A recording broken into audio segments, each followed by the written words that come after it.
Hey there, you awesome people! I hope your day has been nothing short of fantastic. Welcome back to a brand new episode of What If Deku ate the Gomu Gomu no Mi. Izuku used to be quirkless, but that all changed when he sunk his teeth into an unusual fruit, granting him the power to stretch his body like rubber. With this newfound ability, he's on a quest to become the ultimate hero. Don't forget to shower some appreciation onto the incredible author responsible for this fanfiction. The link is conveniently waiting for you in the description box down below. If you're totally vibing with this what-if scenario, drop me a comment and let your thoughts be known. And while you're at it, don't miss out on other mind-blowing what-ifs on this channel. Alright, without further ado, let's dive straight into this video. In a peaceful major city in Europe, the sun was shining down as the civilians walked through, minding their own business. A few heroes were out on patrol, and families that had the day off were enjoying the sunlight and the good weather. That all changed when green gas suddenly exploded from the city's sewer system, quickly engulfing the population with it. While everyone tried to run with heroes trying to help, it was too late, and the attack had been too quick. It became clear what the green gas purpose was when people inside inhaled it. About 99% of the population inside began to either mutate due to their quirks or completely lose control of it. Untrained civilians were being killed due to their own quirks, or harmed by others. A female office worker with a minor telepathic quirk caused a tornado, sweeping her coworkers and the buildings around her into it. A hero who could shoot eye-beams tried to close his eyes to prevent himself from causing destruction, but he couldn't control its output, so without a release valve, it began to spill out of his whole body, destroying a good chunk of the city.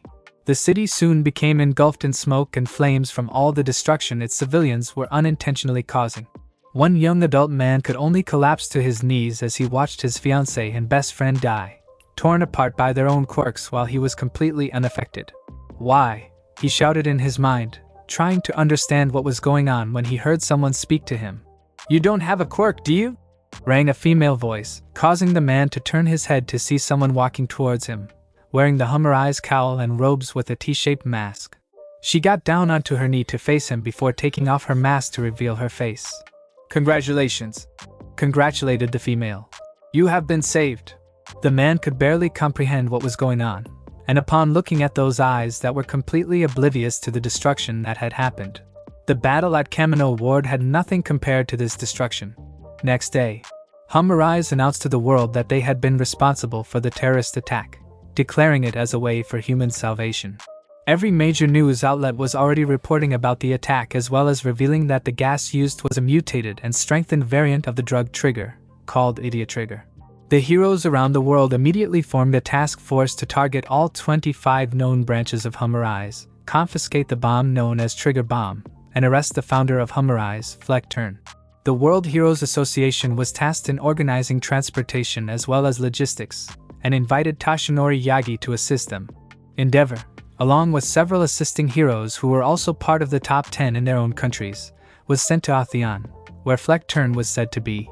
Since they might activate more trigger bombs, they couldn't involve the local law enforcement to assist them in raiding the bases.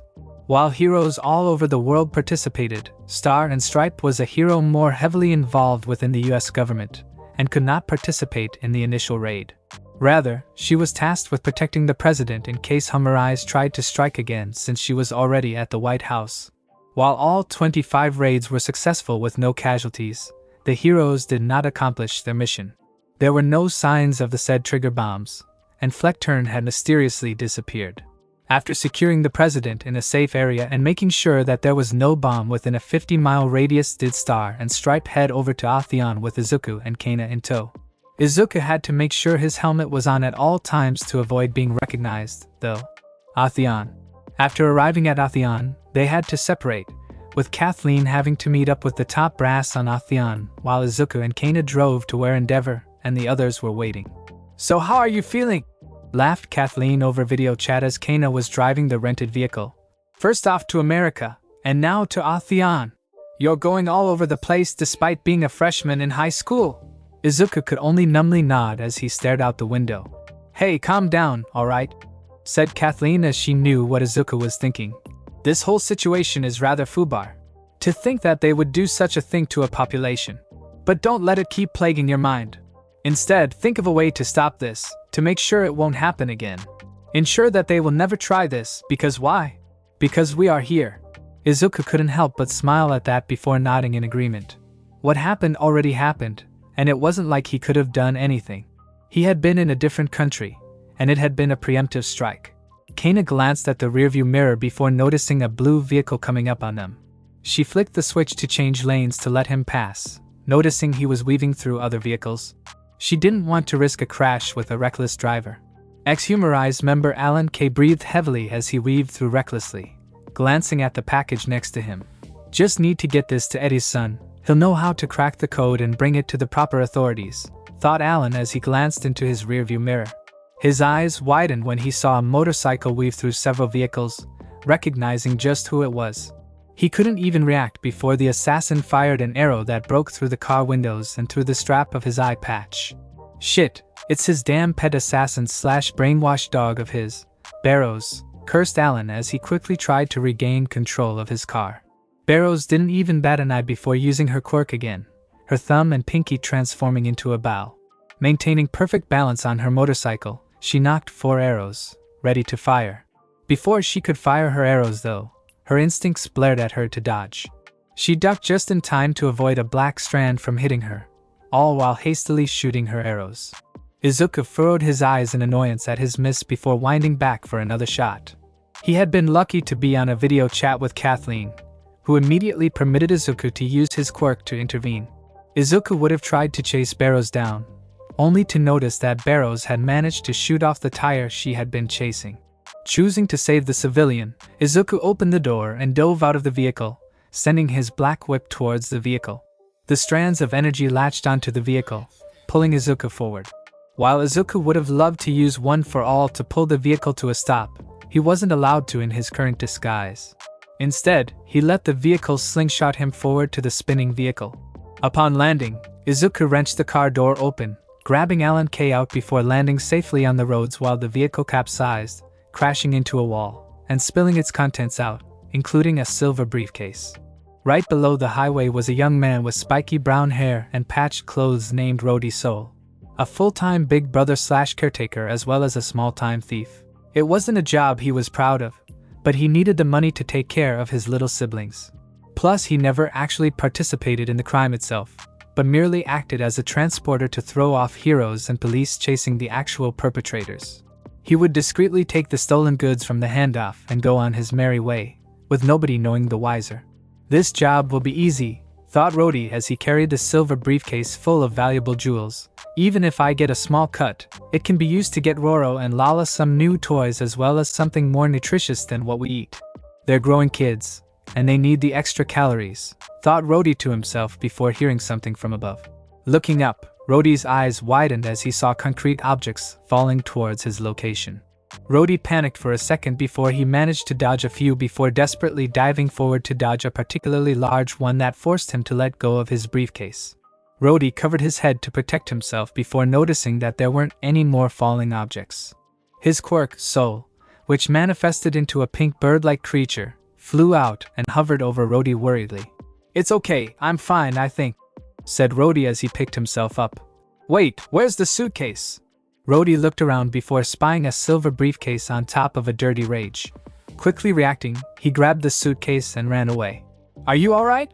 asked Izuku immediately as he landed with Alan K in hand. Kana had swerved and drifted the vehicle in front of the two to prevent anyone from taking a shot at them while pointing her rifle forward to deter any shots. "Yeah, thank you," replied Alan before looking towards his vehicle. "We need to get my case out of there." "Whoa there, tell us why and we might be able to help you," said Kana. "It's important, vital to saving the world," stressed Alan as he began to rush towards the vehicle despite it being on fire, only to be pulled back by Izuku. "Let go! I need to get my briefcase." "It wouldn't happen to be a silver briefcase, would it?" asked Kana, causing Alan to blink in surprise. "If so, it fell out to the streets below. I saw it fly out of your car when it crashed." Kana's sharp and trained eyes had indeed spotted the said briefcase fly out when it flipped. Alan's face fell in despair before realizing something. "Tracker! I have a tracker on it. Please, you two are heroes, right? Help me find it before it's too late. I'll explain everything once I get it delivered to the proper authorities," begged Alan. Kana and Izuku looked at each other before nodding, though Izuku immediately sent a text about the whole thing to Kathleen. "So who are you, and what's so important about the briefcase?" asked Kana as they got into the vehicle, with Kana immediately pulling a U-turn, uncaring about the oncoming traffic as she weaved through it before finding an off-ramp. "My name is Alan K, and was forcibly recruited into Hummerise as a scientist," confessed Alan as he pulled out the tracker, pointing to where they needed to go. "I managed to escape with a key that'll prevent what they want to do." Izuku felt his eyes almost pop out at that confession. Hummerise was a rather finicky subject to him. In the past, when he was deemed quirkless, he had sought the internet to find solace. Being the only quirkless child in a school full of quirks had been lonely, and because of his status, he was bullied. With a shrinking population, it was hard to find someone like him. He soon heard about the organization Hummerise, where a lot of its members were quirkless like him. At first, he wanted to join it in order to meet other quirkless people like him, only for his mother to prompt him to read more about it. Upon reading their fanatical belief about the quirk doomsday theory, it turned him off. And now, they were responsible for a whole city's worth of casualties. Barrows had grabbed the silver case from the crash, having also seen it fly out of the vehicle, and managed to get there first before fleeing to the scene, hiding in an alleyway. Barrows opened it before seeing it full of expensive jewels. Such riches would tempt a person, except it was pointless in Barrows's eyes. She kicked it away in frustration before reporting to Fleckturn about it. As Barrows made her report, Fleckturn merely gazed into Barrows's eyes before dismissing, stating that he would take other measures. Barrows apologized for her failure as Fleckturn reminded her that the only atonement for having a quirk, or rather being possessed by the devil of sickness, was to participate in the salvation of innocent humans, innocent being a rather skewed view. "It should be nearby," said Alan as he looked up from his tracker. "It's moving up from that subway station." The trio looked over in time to see Rhodey walking up from the subway station with the suitcase in hand, whistling a tune. "Something feels off with this case," thought Rhodey as he double-checked the weight. "Shouldn't this feel heavier? And clunkier too if a bunch of jewels are rattling around?" Before he could check, he felt a hand suddenly grab his shoulders. Rhodey freaked out before he quickly turned around to see Alan K. You're Eddie's son, Rhodey's soul, right? Eddie talked about you during our time together," said Alan. "How did you end up with the briefcase?" "Whatever, talk about luck." "How do you know my shitty father?" growled Rhodey as he slapped Alan's hand away. "Why would I want to deal with a man who abandons his family to team up with a group of psychopaths who were responsible for the terrorist bombing?" "It wasn't like that," said Alan firmly. "Eddie, like I wasn't given a choice in the matter. Either join or die. Or in your father's case, you and your siblings would have been killed." "What?" blanked Rhodey. "You saw what Hummerise is willing to do," explained Alan. "Do you think it's below them to coerce scientists with threats of killing family members?" Rhodey could only blink before realizing that perhaps his father hadn't ruthlessly abandoned them. That was cut short when an arrow suddenly came flying towards them. It would have pierced through Alan's chest had Kana not pushed him away. "Sniper!" shouted Kana. "Ensnare.d, block out their vision!" Izuku immediately used smokescreen to cover them, making it difficult to see where they were. Barrows clicked her tongue in annoyance before noticing Izuku rushing out of the smokescreen carrying Alan and Rhodey away. Barrows quickly knocked her arrow once more, focused on sniping Izuku to end it in one shot. She was so hyper-focused on her mission that she quite literally didn't see what was coming next. 1 second she had Izuku in her sights, the next second a bullet slammed into her head, knocking her out. Kana had hidden in the smokescreen and used its cover to counter-snipe Barrows. After her first shot, Kana already tracked down where Barrows was shooting from and hit her with a non-lethal rubber bullet that, while did not kill, still hit very hard. "Amateur," scoffed Kana as she withdrew her quirk. Even within the smokescreen, she had already memorized the layout of the area she was in. The scouter helped map out a little, but everything else was through instinct and experience. Kana quickly rushed over to where Barrows was, who was still unconscious with her motorcycle on the side. After removing her hood and mask, Kana gazed down to see a young woman who was possibly just a teenager, blossoming into a young woman.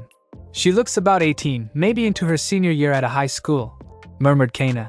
"To be trained to be an assassin for her superiors, just like I was." Kana immediately made up her mind as she tied Barrows up and carried her to their vehicle. It was too late for me to stop, thought Kana as she started up the vehicle. But maybe it's not too late for this girl to stop walking my path. She just needs a hand to show her what this path truly does to a person, and stop her from following. Izuku was doing his best, swinging his way towards the building where all the other heroes were at, carrying Rody and Alan. Since nobody was looking, Izuku cheated a little by using one for all to increase his strength to make it easier to swing and carry. "We're almost there," shouted Izuku. "Once we get to the International Hero Embassy, we should be safe." As Izuku landed, he found that they were quickly surrounded by Otheon's police force with the SWAT team coming out, all of them quickly pointing their guns at the trio. "Freeze! Don't move and put your hands behind your back," shouted a police captain. "My hero name is azndrgn," shouted Izuku, intern student with the American Hero Star and Stripe. "I have orders to bring these two to her with information vital to the World Hero Association. We have permission to shoot them." "Fire!" ordered the captain, seeing his order not being followed. He was also a Hummerized secret agent, working undercover for the glory of human salvation. He was under orders to secure the briefcase by any means necessary. It was a simple plan. Kill the heroes, and under the chaos, snatch the briefcase away to ensure that whatever Alan K had brought with him was disposed of. It didn't matter that young teenagers were killed, they were doomed to die to save the world. Before any shots could be fired though, a loud voice came ringing out that stopped all of them from shooting. "Enough!" The police officers could only look up in time to see Star and Stripe landing in front of Izuku and the others. "Ma'am, please step away, this is a police matter," shouted the captain, only to cower when Star and Stripe turned her gaze towards the man. "There are innocent people here, and one of them is my intern. One who clearly stated that he had information vital to us. And your response is to shoot them first and ask questions later," shouted Star and Stripe, causing the man to cower in fear. "Do you want to intentionally cause trouble on an international level? Do you think you can bear that responsibility?" The captain wanted to reply, but couldn't. The police chief had ordered the shots be fired, being an agent of Hummerize as well. Since they were already committing genocide, it didn't really matter if they caused more trouble. But Kathleen's voice and will overrode any loyalty the man had, and could only cower in fear. Kathleen turned to Izuku and the others before smiling. "Come on. Let's get you into the World Hero Association Embassy, and we can get this all sorted out. The faster we get that information, the better the chance we have to strike." Izuku nodded as he helped Alan and Rody up, following behind Kathleen. While he had been swinging, he had used the communications device built into his helmet to communicate with her about what was going on. The police that were in Kathleen's way quickly parted ways for them to leave. The police captain was able to finally stand up when he got a call from the chief of police. After listening to the order, the captain nodded and replied, "For the salvation of innocent humans." The captain instantly drew his gun, aiming it at Alan, and fired 3 bullet burst shots. Izuku, who had danger sense and observation haki on, was the first to notice the police chief's intent, but he couldn't react fast enough as it wasn't aimed towards him. Izuku grabbed Alan and tried to pull him away, but 2 of the bullets had drilled into him, hitting his right lung and nicking the rib cage while another hit his stomach. "Medic!" shouted Kathleen as the other police officers quickly dogpiled on the police captain. An ambulance quickly arrived and transported Alan to the hospital for emergency surgery, but a key informant was now gone. Rody, however, still had the briefcase with him as he and Izuku entered the building where everybody else was waiting. The police chief of Otheon called Fleckturn about the situation. "I can't have my men go in to confiscate the briefcase or arrest the 2 boys," stated the police chief. "My captain was able to force Alan K out of commission, but the hero lodging is considered a part of the World Heroes Association, and not something my people can get into." "It does not matter," said Fleckturn. "Though slightly worrying, our time draws near. Our agents have already gotten everything ready. Once we are in place, then humanity's salvation will be at hand." Fleckturn also noted to get more of his followers to protect the bombs. Ever since he heard Star and Stripe were getting involved, he moved up the timetable. Most of it was already done, all that was needed was just some fine-tuning. "Where is Barrows?" thought Fleckturn to himself before shrugging. "She was just a loyal dog, nothing else." "Well?" asked Endeavor gruffly as all the heroes in Otheon gathered around. "Where's the information at?" "He said that it was in this briefcase, but most likely it's hidden somewhere," theorized Night Eye, who had flown into Atheon with his team to investigate and locating Fleckturn when they didn't find him at the Atheon headquarters. Then let's open it up, nodded another hero. Claire, mind checking if there's a bomb hidden in there? Claire nodded, using her quirk voyance to scan the briefcase before nodding that it was clear. The heroes opened it to see nothing but paperwork and other miscellaneous items. Nothing that seemed to help them at all. This is pointless, scoffed another hero. Unless it's encoded, we won't get it. You're looking at it wrong, said Kana as she entered after dropping barrows in a secure location. If you're trying to hide something while hoping to get it to the heroes, you wouldn't put it in an obvious spot. Kana took the case and examined it for a little before finding the suspicious spot on the underside of the outer shell. Can you scan here? Asked Kana towards Claire. Claire nodded, a little mystified at the request since she had already scanned the whole briefcase, but did so anyway. Doesn't look any diff, wait! Exclaimed Claire as she focused in on the spot that Kana was pointing at, and compared it to the other side. It looked almost the same except for one key detail. It was very easy to overlook, as it had been designed to hide from X-ray sights. It's clear, nodded Claire, with Kana pulling out the bottom of the briefcase to reveal some sort of puzzle box. The heroes all looked at the puzzle in confusion as Kana began to fiddle with it, but to no avail. Nobody really knew what to do, and Endeavor threatened to burn it if not the fact there was valuable intel inside the box. Here, let me, said Rhodey as he managed to push himself into the crowd, grabbing the puzzle box. I remember doing something similar to this when I was a kid.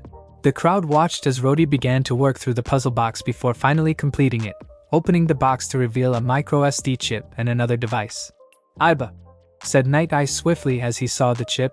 Got it, said Manami, who had been forced to accompany him on this trip despite the fact it put her at quite a distance from her beloved gentle criminal, but had been convinced otherwise by said man. Manami pulled out her laptop, inserting the micro SD card while also scanning it for viruses before opening it to see a lot of files in it. Which should I open first? Asked Manami as she looked around. Find the one with the latest timestamp, barked Katsuki from the crowd. Manami glanced over to Night Eye, who gave her a nod before pulling up the latest video, linking it up to a nearby projector so people wouldn't crowd around her computer.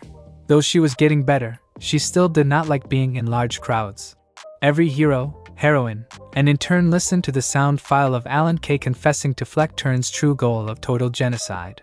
Take this key that my colleague, Eddie So, who was a fellow scientist who was also forced to work for Hummer to disarm the bombs. He sacrificed his life to create this master key. Please save this world, finished Alan K. Rhodey had to turn his head to hide his emotions. His little quirk Pina, however, was already crying tears, showcasing his true emotions. Fleckturn had received word that everything was in place. With a deep breath, he held up the dagger-shaped remote before clicking it to activate the bombs.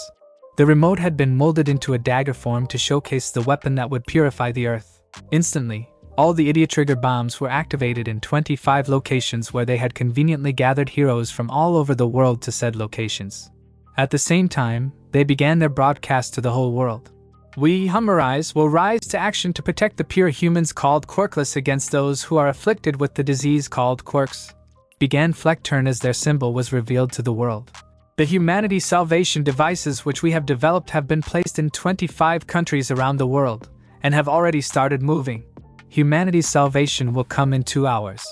However, we are not merciless.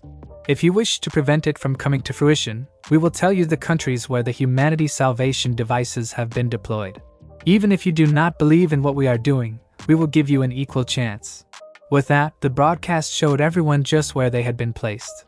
All Might and a few others realized the gathering of heroes to raid the Hummerize bases had been a trap as well as a small blessing.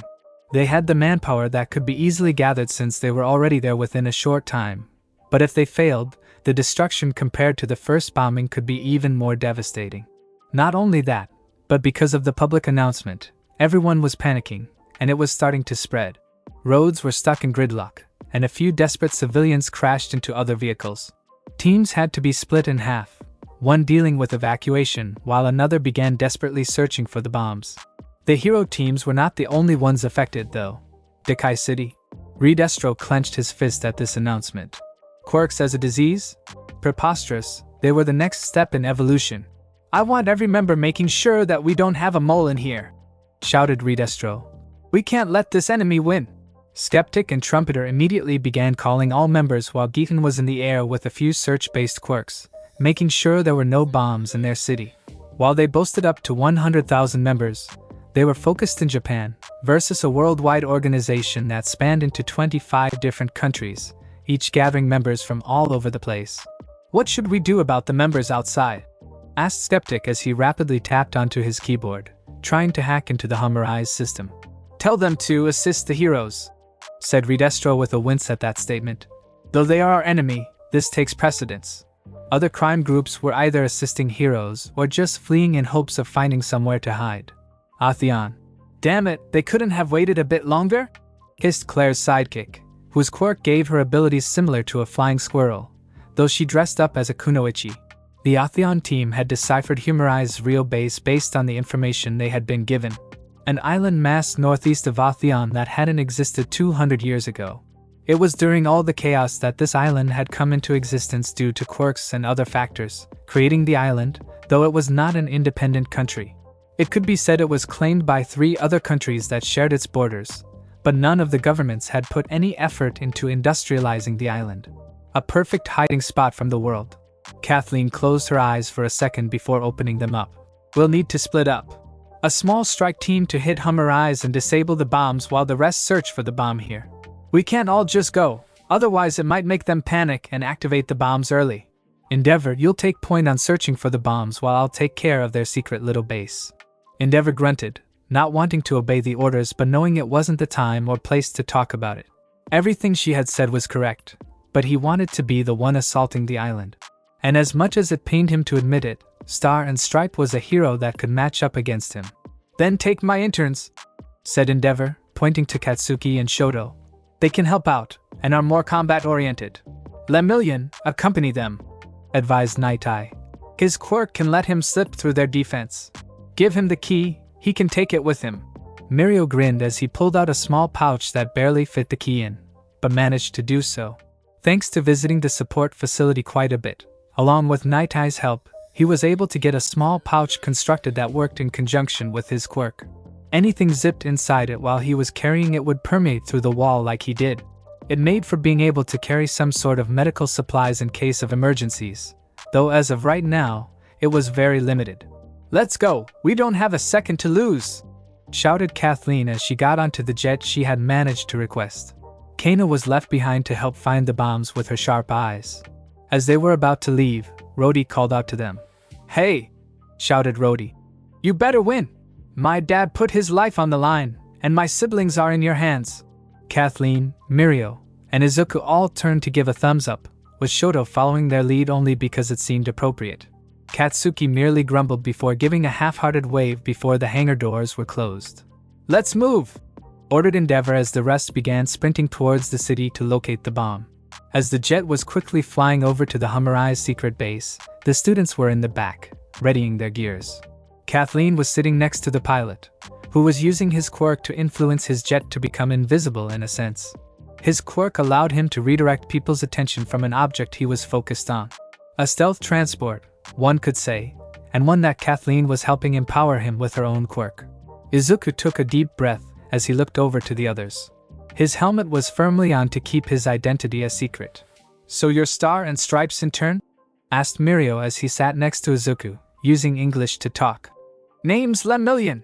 I'm ensnare.d, replied Izuku. So I heard that you can go through objects? How does that work? My quirk is an emitter type that lets me emit smoke, though if I focus, they can become whips to trap villains. Mirio had been ready to go in depth about his quirk when Katsuki suddenly stood up, standing right in front of Izuku, his eyes focused on Izuku. Can I help you? Asked Izuku politely. It was silent for a few seconds, with Mirio and Shoto about to intervene when Katsuki barked in Japanese. It's fucking you, isn't it, Deka? Izuku blinked in shock, though thankful that his mask was blocking his expression before replying in English. I'm sorry, I don't understand what you're saying. Shut it, Deku, I know it's you, said Katsuki as he tapped Izuku's helmet. The design is almost the same as one of your first drawings for your hero costume before you changed it to that stupid straw hat. You think running to America and wearing a helmet would stop me from knowing who you are? Izuku paused as he tried to find a rebuttal, only for Katsuki to continue. And you think you can hide what you can do here? It's do or die right now, which means you come out swinging with everything you got. No civilians or anybody else for them to see besides the villain group we're going to eliminate. Izuku took a deep breath, his mind racing through before giving up on the bluff. Pressing a button on the mask, the face mask retracted into the helmet to reveal Izuku's face. Was it that obvious? Asked Izuku as he looked up with dull eyes. Nope, just fucking bullshitted my way to see if I was right. Cackled Katsuki, causing Izuku to almost fall from his seat. But you can't hold back on these guys. Izuku sighed as he nodded in agreement. So you are here, Midoriya? Grinned Mirio. Eri-chan has been asking about you. She misses you? Shoto merely hummed before glancing over at Star and Stripe before deciding to add something to his little conspiracy theory board regarding Izuku's parentage. So you've been in America for the past month? Said Shoto. How is it there? Quite different, nodded Izuku. Especially since Star and Stripe work more closely with the government than most heroes. But we should focus on the incoming battle. The others nodded as they finished up their preparations. Incoming on base soon, said Kathleen. We're going for a full-on assault to distract them from Lemillion while he sneaks in to deliver the key. Luckily we had a map of the whole place already from the information that he gave us. Lemillion, you're going to dive straight for the room, can you do it? Lemillion gave her a thumbs up, ready to do his part. Alright, let's go, shouted Kathleen as she opened the hangar doors. Once we get out, we'll be detected. Let's make as much noise to distract them. The four heroes jumped out of the jet, diving towards the base. Mirio waited until the jet was above the base before diving so he could have a direct entrance toward the goal. At the Hummerai's secret base, Fleck turned looked at the screens, seeing all the heroes desperately trying to locate the bombs. For those who did, he already had Hummerai's agents there to prevent them from disabling the bombs. And that was just a bomb. He had more secretly placed in case they managed to disable more. Suddenly, the alarm rang, notifying everyone of intruders. A screen was pulled up to reveal Izuku and the others skydiving towards them. How did they get so close to us without noticing anything? Growled Fleckturn in a low voice. And why hasn't Barrows checked in? Still, everything was in his hands. Even the strongest hero of the US would not be able to deal with his affliction. All forces, engage against them. Purge the gravely afflicted, ordered Fleckturn. We can't let them come close. The cultists silently rushed away, grabbing their respective weapons. As soon as they landed, they charged forward into the base before the cultists could form up a proper defense. Some of these members have quirks, warned Izuku as he wrapped a cultist with blasters for arms before tossing him into another member. Don't point out the obvious, shouted Katsuki as he sent out a barrage of explosions, knocking out. We should take care of them while they're still trying to prepare, suggested Shoto as he froze a row of cultists that were trying to squeeze out a door. Take them down in one go, shouted Kathleen. Push forward. Kathleen ran forward, crushing everyone in her way as she punched, kicked, and basically forced her way through everyone, quirk or no quirk. I'll crush you, roared Rogan, a Hummerai's member who could transform into an ogre-like creature with iron clubs for arms. He swung both arms down at Kathleen, only for her to easily stop it by grabbing his biceps. Sorry, but a lady likes to be wooed more gently, grinned Kathleen before swinging him right into a wall and through it. We need to at least stop them from coming through, shouted another member named Sidero as he popped out an iron ball from his knuckle. They can't get through if there's no passageway. Sidero enlarged the iron ball before tossing it into the hallway, making it as large as possible without caring for collateral damage. Ha, now they can't dash, started Sidero only to see his iron ball suddenly heat up, turning red before ice suddenly covered it. Then it was shattered into pieces by Izuku's kick as the metal had turned brittle. That's not fair, whimpered Sidero before he was taken out by Katsuki's explosions. Kathleen noticed Izuku's body being wrapped in lightning and being far stronger than usual, but decided to push it off for now. Suddenly, sword chains came piercing through the wall, but they all managed to dodge it. Then the wall broke to reveal a hulking muscular man with bleach-white skin named Leviathan charging at them. Shoto immediately tried to freeze Leviathan, only for him to drill through the ice barrage. Careful, he's going berserk. He seems to have used trigger, warned Kathleen. Shoto nodded as he shot a stream of fire, only for Leviathan to tank through it before trying to punch him. Shoto dodged back as Izuku kicked Leviathan in the head, sending him back. Ensnare.d, go ahead. We'll take care of this and be right behind you, ordered Kathleen while Katsuki was dealing with the Serpenters. Izuku nodded as he used one for all once more, feeling its power welling up in his body after having it sealed away for a good month, before rushing forward, barreling right through a bunch of Humorize members as well as Sidero, who had just injected himself with Trigger, only to be knocked to the side unconscious by Izuku. Izuku saw some of the other cultists with quirks beginning to use Trigger, but Izuku had confidence that they could handle it. More importantly, they needed to make sure to distract Fleckturn and make it seem like Izuku had the key. Izuku made it to the main meeting hall, noticing a lot of books as well as a statue of a shining baby in the middle. Izuku glanced around before seeing another path of stairs leading down from across the room. That must be where the control center is, said Izuku out loud. Before he could take a step forward, a part of the column suddenly sprang out to reveal a laser gun that fired in front of Izuku, stopping him in his tracks. Go away. This is not a place where someone gravely afflicted can enter, declared Fleckturn. This is a holy place that will bring about human salvation. At once, Izuku saw not only steel walls being raised to protect the books, but soldiers coming out from the balconies, pointing their guns at him. Salvation for humanity? Spat Izuku.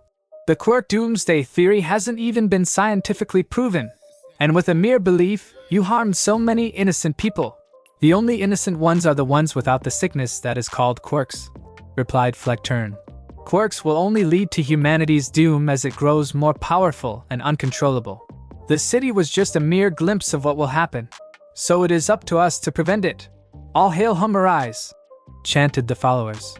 Now then, since you're here, then you should have the key to the foolish scientist who believed he could delay the inevitable, said Fleckturn as he descended the stairs. If you give up the key now, then I can guide you to atoning for your sins. As Fleckturn came nearer to Izuku, a loud buzzer suddenly rang out, surprising them all. Bombs have been deactivated. Bombs have been deactivated. Countdown aborted. What? Shouted Fleckturn as he quickly had one of the screens flipped to the security camera where the whole control center for the bomb was. Standing there was Mirio with a grin while holding a victory sign to the camera with the key clearly inserted in. One of the reasons why Mirio had been able to sneak in so easily besides phasing through everything was that Kathleen used New Order on Mirio to be ignored by others. So despite Mirio quite literally phasing through the walls and a few people, nobody noticed him until he made it to the location he needed to go. Back at fight. Kathleen grinned as she heard the announcement, canceling the order she had on Mirio before landing a liver punch against Rogan. Everyone, full power! Shouted Kathleen as she tossed Rogan away. Right/don't tell me what I already know! Shouted Shoto and Katsuki. Back to Izuku. Surprise, said Izuku with a victorious grin. We were just a distraction. Fleckturn gritted his teeth in anger before turning to rush towards the control panel. If he removed the key, then maybe he could force the bombs to detonate early. Before he could take a step, Izuku had already beaten him there, standing in front of the entrance towards the stairs to the control center. Fleckturn scoffed as he activated laser beams in the room, all of them focused on Izuku, and fired without mercy. Before they reached him though, Izuku let out a huge dense purple smoke screen that covered the exit and himself. The lasers hit the smoke screen and simply diffused away as it went through it. TCH, a gravely afflicted person at such a young age, scoffed Fleckturn as he took off his robes. Then allow me to be your salvation by ridding you of your quirk and life. You sure like to claim salvation for a genocidal, hypocritical cultist leader, said Izuku as he stepped out of the smoke. How dare you! Shouted Fleckturn. I have the wisdom to see what quirks truly are. And how does that lead to you destroying thousands of innocent lives? Roared Izuku. Because they are unaware of the disaster they can cause, declared Fleckturn as he turned on his support gears, including a bunch of mirrors. I can be a prime example. I was born with a disease that won't go away that reflects everything. Because of it, I was never held by my parents, my closest friends, and even the one I loved left me, because I reflected their feelings. I can't even choose to die because I reflect it. Such a thing cannot be controlled, and will only lead to pain. With quirks evolving, it will only lead to crushing humanity as a whole until everyone is extinct. That is why in order for humanity to survive, the disease must be purged. Bullshit! Declared Izuku as he took a step forward. For some reason, everyone in the room watching couldn't help but freeze as something was building up. Fleckturn himself took a step back. It's sad that happened to you, but what did you do? You didn't try to fight it or control it, you just gave up without looking for other options, other people who could have the same problem as you. You formed an organization that could have helped people, quirkless or quirked. Instead, you created one that declared anyone with a quirk deserved death, even ones that just drew their first breath. You say you want to save humanity, but all you achieved is selfishly making everyone suffer the way you did, believing it to be right. Izuku remembered the photos that Kathleen had been given concerning a few patients from the aftermath of the bombing. They had been sent to one before heading to Atheon to see if Kathleen could use her quirk to temporarily control patients from going out of control while surgeons tried their best to resolve the problems. Kathleen had tried her best to hide it, but Kana convinced her that Izuku needed to see it, if at least to prepare himself for the future. Reluctantly, she gave in, and Izuku almost collapsed to his knees at the photos. A young preschooler who had just gotten her quirk, which let her accelerate the growth of flowers. She had just told everyone she wanted to be a florist, to create a world of flowers for everyone to enjoy. And now she was in critical condition as she had been hit by debris from someone's quirk exploding at a flower store that her parents had taken her to. Flower seeds had gotten into her body through open wounds, and with her quirk being forcefully mutated and triggered, the flowers grew inside her body.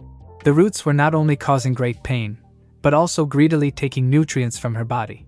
Kathleen had arrived and managed to put her body in a stasis long enough for surgeons to remove everything, but the damage had already been done. Fleckturn flinched before doubling down. And what makes you believe that? You said it yourself, growled Izuku. You reflect everything. You projected your own suffering onto others when you gave up.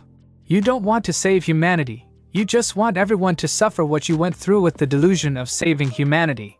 Izuku took another step forward, causing everyone to step back once more. Do you even know what you've done? Have you seen the aftermath of your attack? Countless lives are gone because of your deranged crusade. Children, toddlers who barely had a chance to do anything, are gone because of your bomb. Innocent people just going through their day, irrevocably scarred if not gone because you wanted others to feel your own pain without attempting to find a way or help, choosing the easy way out. Izuku's eyes burned with power as he continued his rant. You stole their freedom to live, and you want to plunder even more, drowning everyone in blood before you stand on the top of corpses that you slain. Fleckturn growled, not wanting to hear the conversation anymore before turning towards his cultists. Saviors of humanity, fire at Dash. No more! I swear as a hero, I'll stop you and your grandeurs right here and now. At this declaration, what seemed to be a pulse of invisible energy came from Izuku, spreading all across the room and through the wall. Izuku had used Haoshoku Haki without realizing it, his emotions having spilled out to unconsciously reach in to use it. Fire! Shoot at him! Ordered Fleckturn as he felt sweat dripping down his body. He wasn't sure what the hell happened, but he wasn't going to risk anything anymore. However, upon hearing nobody even reacting, Fleckturn turned towards his followers, noticing they were standing still, as if frozen in said position. A second later, it became clear just what had happened when they all collapsed onto the ground, frothing in their mouths. It wasn't just in that area either. Katsuki dodged the blades from the serpent twins, who were cackling as their swords carved up the room, both having used trigger. Your laugh is fucking annoying! Shouted Katsuki as he managed to pin the twins by grabbing the blades, ignoring the aching pain in his ribs. He had gotten slashed throughout his body, but managed to dodge most of it thanks to being able to launch explosions from his hands and feet, along with some new upgrades. With a roar, Katsuki hurled them into a wall before spinning into a tornado and launching himself towards them. The twins tried to free themselves when they felt something in the air change, causing them to freeze for a second. They regained control of themselves, but it was too late. Die! Shouted Katsuki as he slammed his ultimate move, Howitzer Impact, on the twins, knocking them unconscious. Shodo also managed to trap Leviathan in ice, and before the man could drill himself out, he froze for a second. Before he could react, he was slammed with a point-blank jet-kindling punch that sent the man flying unconscious. Anyone feel that? Asked Kathleen as she noticed a lot of grunts had frozen up before fainting for some reason, foaming from their mouth. At first, she thought that poison gas had somehow been released, but soon threw that theory away when she noticed the unconscious vital signs were normal. Who cares? We can figure it out after we kick the big boss's ass. said Katsuki as he launched himself forward. The others agreed as they quickly ran towards where Izuku went. At the control panel, Mirio was standing guard. And it was a good thing he did, as a few Humorize members managed to sneak in through alternate entrances. Mirio easily took care of them, but stood vigilant. He had no idea what would happen if the key was unplugged and was unwilling to find out. His eyebrows raised when he felt something change in the air, but shrugged against it. He had a job to do. What are you? Growled Fleckturn as he moved into a fighting position. No matter, nothing you do will hurt me. I, who have been cursed to this existence, will reflect anything you try to do to me.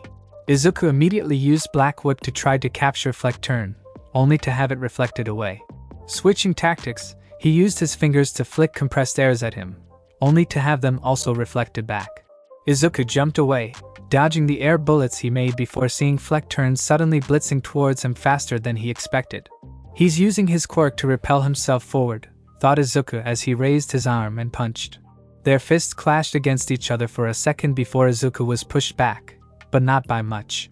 What? Thought Fleckturn in surprise. His attack should have been reflected against him and sent him flying with my own momentum included. Still, Fleckturn quickly activated all laser turrets and had them fire their strongest shots at Izuku and himself, with him using mirrors to reflect that attack.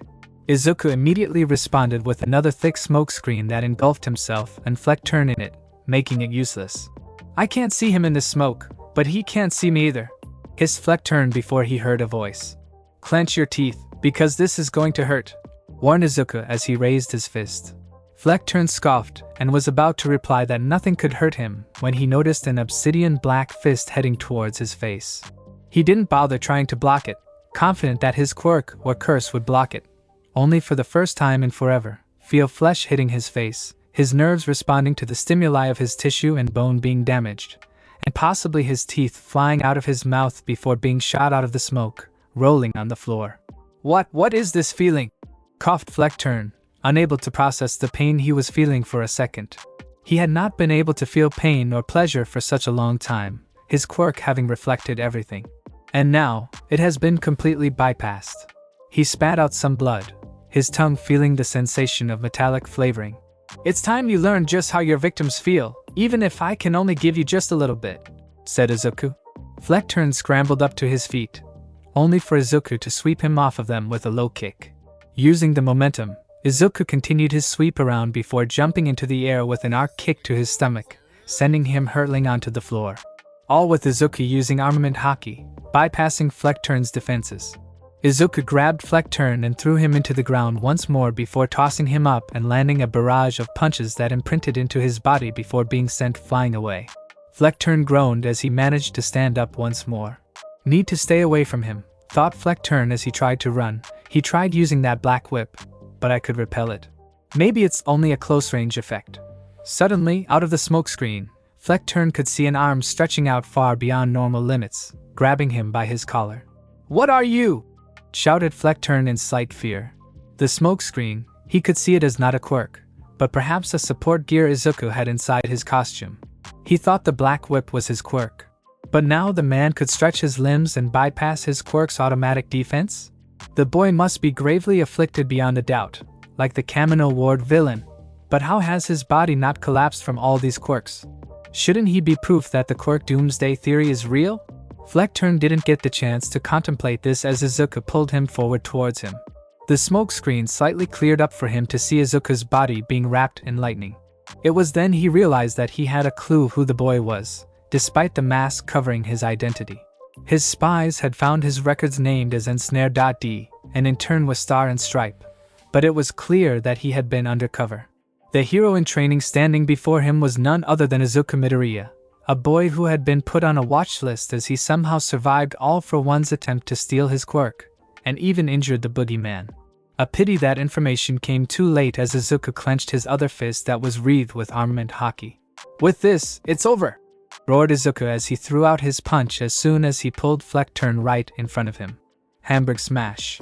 Izuku's fist not only slammed into Fleckturn's face once more, knocking the mastermind out, but it was so powerful that it blew away Fleckturn's quirk, his blue skin turning pale as it peeled off him.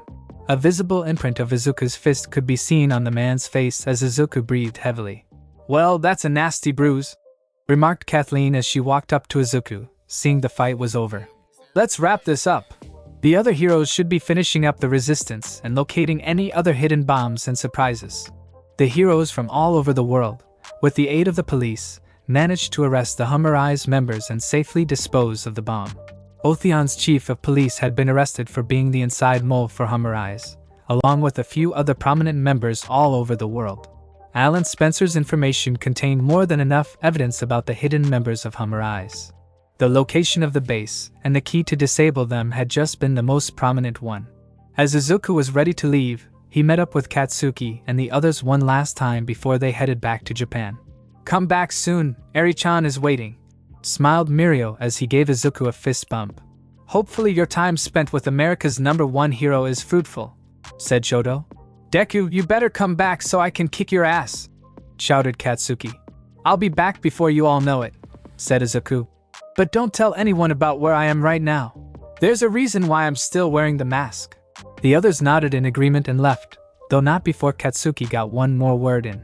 "Oh, and you better hope you live after all your girlfriends find out," grinned Katsuki, causing Izuku to pale momentarily. With that, everyone made it to their planes to head back to their city. Meanwhile, Rodi's soul looked up to the skies, watching the planes fly. He took a deep breath as he, for the first time in a long while, remembered his father. This time, his emotions connected to it weren't anger, but sadness and longing. "I should have known better," sighed Rodi as he kicked a stone in his path. "He wouldn't have abandoned us so callously. Hope you can forgive me for thinking the worst of you." Rodi made it back home, giving his little siblings a big hug before looking at his savings. The gem heist hadn't exactly been a success, so he had not been paid for it. Still, it was better than having his siblings possibly dying of a horrific death when the trigger bombs had gone off. "Not much to go by," muttered Rodi. "Gotta find a real job." Suddenly, he heard someone knocking on the trailer door and quickly went to see who it was. He was surprised to see some sort of government worker wearing an expensive suit standing outside his home. "Can I help you?" asked Rodi. "Rodi's soul?" asked the man, to which Rodi nodded. "I have a few documents that require your signatures. Do you mind if we finish this either inside or outside?" "Outside," said Rodi as he closed the door behind him, wondering what was going on. The agent merely nodded as he grabbed a nearby table and placed it between them, gesturing for Rodi to grab a seat. "What's this about?" asked Rodi, slightly nervous. "Quite a few things, along with apologies and reparations," said the agent as he opened up the briefcase. "Namely in regards to your father, Eddie Soul. The heroes were rather adamant that the man was the main reason why they were able to prevent Humorize's plot. In recognition of his actions, the government has decided to posthumously award him. As you are the beneficiary's son, it has been decided to have you receive the rewards." The agent placed several papers in front of Rodi, who began to skim through the paper before finding it difficult to breathe. On the papers was not only recognition for Eddie's sacrifice, but also money for everything that was done. The old house that had been forcefully confiscated from his family by the bank after Eddie had been kidnapped had been given back to them. The bank account that had been frozen by the government was unfrozen, and with a signature, he would become the owner, and the amount inside the account was enough to get him and his family through the years, enough to pay for his siblings' education. While Rodi wanted to yell the injustice that had been handed to them previously, he kept his words to himself, not wanting to risk losing the funds to allow his siblings an easier life. "Besides having the house returned in your name and funds, there is another matter," said the agent as he pulled out another paper. "This one is from the one who escaped Humorize to get this information to us, Alan Key. He recently woke up and gave this to us." Rodi read through the paper before feeling heart almost stopping, tears threatening to come out of his eyes. Alan Key had made a will that should he perish, that all his belongings would go to him, and had also given him a trust fund that would allow him to pay for piloting school. Apparently, Eddie had told him that Rodi had wanted to become a pilot when he grew up. While Rodi was able to hide his emotions, his quirk didn't allow him to do so, so Pino was displaying for all to see. "And finally this one," said the agent as he pushed another paper towards him, to which Rodi quickly read through it. It was a smaller letter, not as long as the others, but it was just as impactful. This letter was a recommendation from Star and Strip herself, allowing him to use her as a referral when applying to his school of choice. Such a referral would open doors that he might have had to struggle to get in. With that, my job is done, said the agent as he stood up. Have a nice day. Rhodey took a deep breath as he contemplated the future once more. Now, he had a chance to fulfill his dream as well as ensure his family was safe, healthy, and happy. Thank you so much for joining me on this incredible journey today. I hope you enjoyed exploring the fascinating what-if scenario of Deku. The possibilities were truly mind-blowing.